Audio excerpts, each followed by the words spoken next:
ecosystems.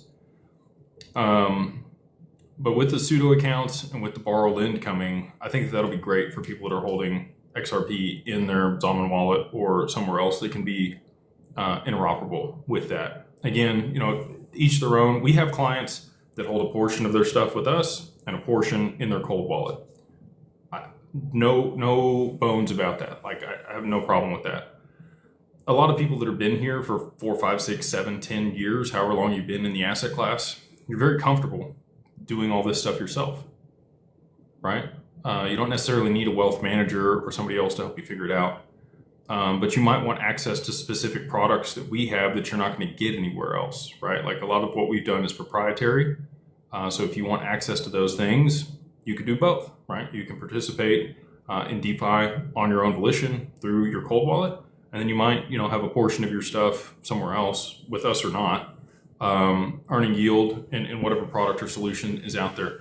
You just want to make sure that you're doing due diligence on everybody.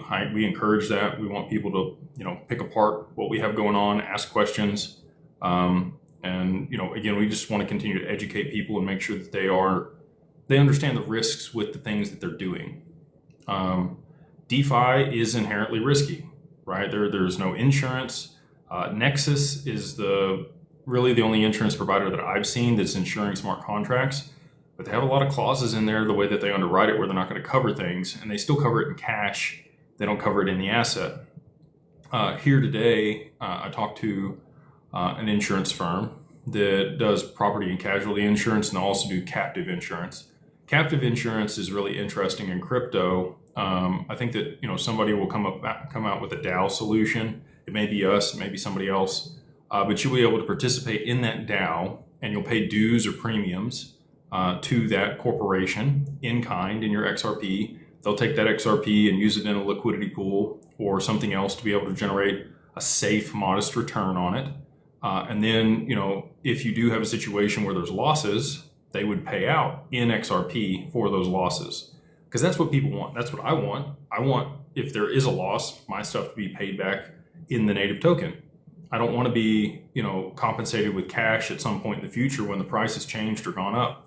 And as it sits today, that's how our insurance works at Anchorage.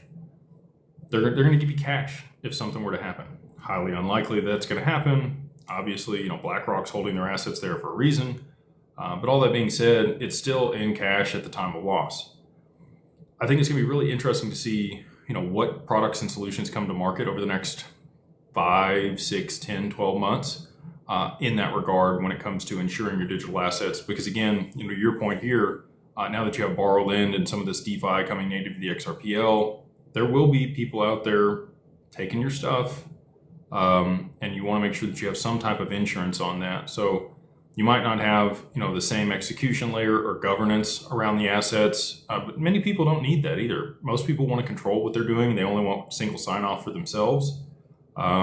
It really, a lot of the governance around, like, if you're going to do more than $1 million transaction or $10 million transaction, you probably want somebody else to have to sign off on that, right?